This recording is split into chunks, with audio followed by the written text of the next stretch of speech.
आज हम पढ़ने वाले हैं अयोगवाह के बारे में। क्या होता है अयोगवाह, आइए जानते हैं। हमने हिंदी वर्णमाला पढ़ ली। वर्णमाला में हमने क्या पढ़ा? हमने स्वर पढ़ा, हमने व्यंजन पढ़ा। क्या पढ़ा हमने वर्णमाला में?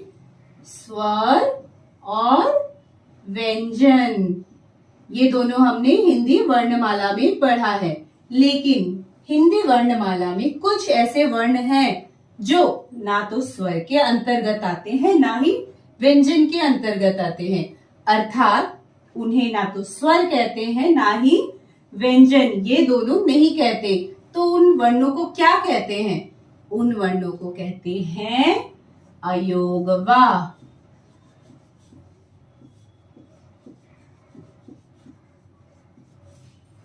जो व्यंजन ना तो स्वर कहलाते हैं, ना ही व्यंजन कहलाते हैं, वो कहलाते हैं अयोगवाह। तो हिंदी वर्णमाला में कुछ ऐसे वर्ण हैं जिन्हें हम क्या कहते हैं?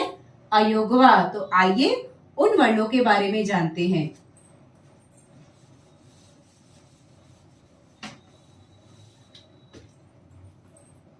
पहला है अंग।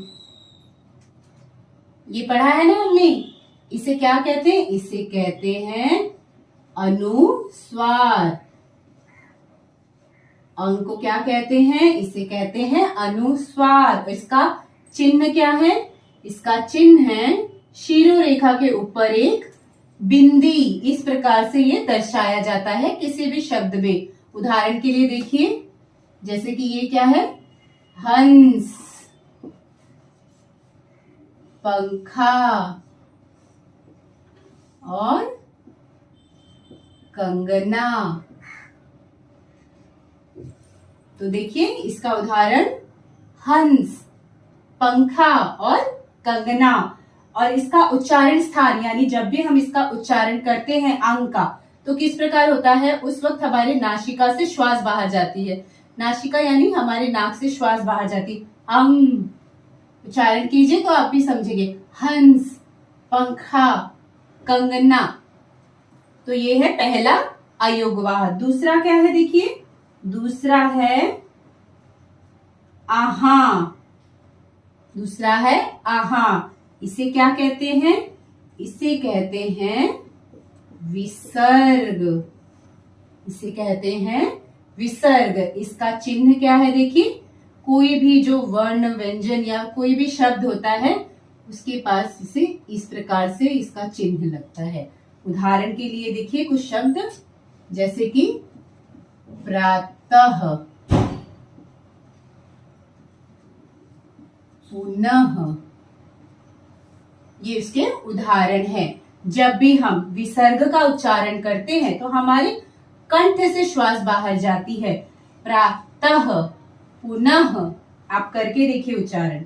ये तो हो गए वर्णमाला में। लेकिन इन दोनों वर्णों के अलावा भी एक और ऐसा वर्ण है जिसे अयोगवाह कहते हैं। तो कौन सा है वो वर्ण? देखिए, तीसरा वर्ण है आम। चंद्र बिंदी वाला आम। इसे कहते हैं अनुनासिक।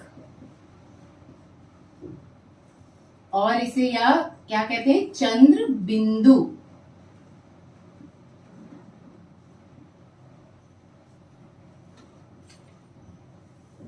देखिए इसे कहते हैं अनुनासिक या चंद्र बिंदु। इसका चिन्ह क्या है? देखिए, शिरोरेखा के ऊपर इस प्रकार से चंद्र बिंदी बनाई जाती है। ये है इसका चिन्ह। इसकी कुछ उदाहरण देखिए। इसका उदाहरण है, देखिए, आंख, चांद।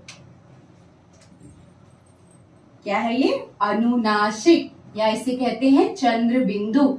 जब हम इसका उच्चारण करते हैं तो हमारे नासिक, नासिक यानी नाक, और मुंह, इन दोनों से श्वास बाहर की तरफ जाती है। आंख, चांद।